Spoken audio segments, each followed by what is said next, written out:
무비스님의 소참 법문 108자제어 이를 즐김 48번째부터 54번까지 말씀입니다. 48번째, 정진은 필사적으로 하는 것이 아니라 끊임없이 노력하자는 것이다. 그렇습니다. 정진, 사람이 발전하는 데 있어서는 정진보다 더 필요한 것은 없습니다. 그런데 그것을 필사적으로 하는 것이 아니라고 했습니다. 그저 끊임없이 쉼없이 노력하는 것이 생활화된 것, 그것이 정진이라는 것입니다. 49번째, 배가 지나간 물 위에는 흔적이 남지 않으며 새가 날아간 허공에는 자취가 남지 않듯이 성패 득실이 마음에 파동을 일으키지 않는 그것이 곧 자제해탈하는 대지에이다. 무위하되 함이 없는 경지, 또 공룡과 무공룡의 경지 그렇습니다. 무공룡, 위라고 해서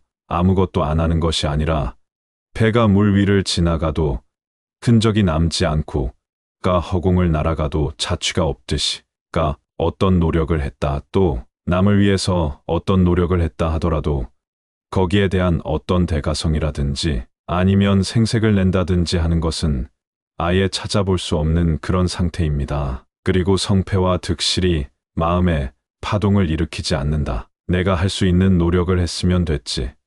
그게 성공인지 실패인지 이득인지 손실인지는 크게 마음에 두지 않는 것, 이렇게 하면 자제해탈하는 대지해인이다. 지혜다 그렇게 말씀하셨습니다. 남을 돕는 것이 곧 자신을 돕는 것이다. 우리가 보리심 하는데 보리심이라고 하는 것은 이타자리 다른 사람부터 먼저 이롭게 하는 것, 이타심이 보리심이다. 이렇게 해석을 합니다. 남을 돕는 것이 곧 자신을 돕는 것이다. 남을 돕고 나면 그게 어디 가겠습니까?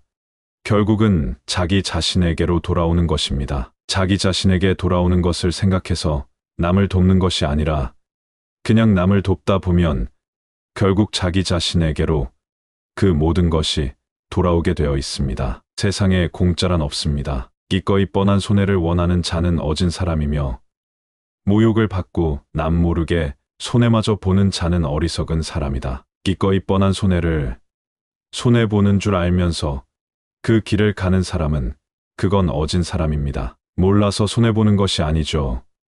손해볼 줄 알면서 하는 경우가 적지 않습니다. 그것은 어진 사람의 짓이죠. 그러나 모욕을 받고 남 모르게 손해마저 보는 사람은 그렇게 되면 그건 어리석은 사람이죠. 압박감은 항상 몸 밖의 사물과 타인으로부터의 평가에 대하여 너무 연연하여 초래하는 것이다. 이런 말씀을 하셨습니다. 우리가 일상생활에서 압박감을 받는 경우가 참 많습니다. 그것은 내 자신 밖의 다른 사물에 대해서 그리고 또 다른 사람의 눈치를 본다든지 다른 사람이 나를 어떻게 평가할까?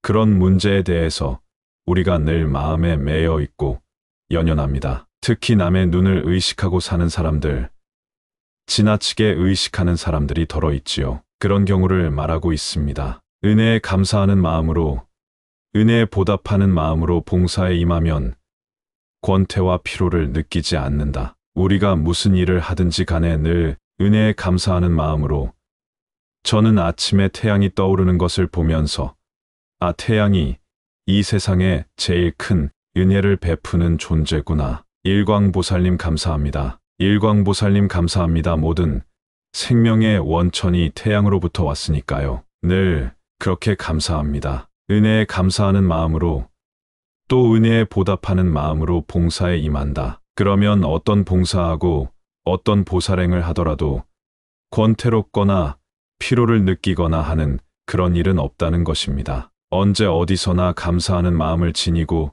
체력, 지혜와 마음이 미치는 힘을 다하여 봉사하여라. 일을 하되 즐겁게 일을 하라고 하는 스님의 일을 즐김이라는 가르침, 항목 맨 마지막에 그랬습니다. 언제 어디서나 감사하는 마음을 지니고 일을 하라 그런 뜻이죠. 그리고 체력과 자기가 가진 어떤 재산의 힘, 체력, 지혜 그리고 마음이 미치는 힘을 다하여 봉사하여라. 평생 보살심으로 공부했고 평생 보살심으로 국민들을 계도하는 데 마음을 썼고 승려들을 교육하는 데 마음을 썼던 분이기 때문에 이러한 말씀으로 마지막 항목까지 마칩니다. 언제 어디서나 감사하는 마음을 지니고 재력과 체력과 지혜와 마음이 미치는 힘을 다하여 봉사하여라. 일이라고 하는 것은 곧 봉사하는 데 있기 때문에 모든 사람에게 봉사하는 것이기 때문에 이렇게 말씀하셨습니다. 성불하십시오. 무비스님의 소참법문 다음 시간에 뵙겠습니다.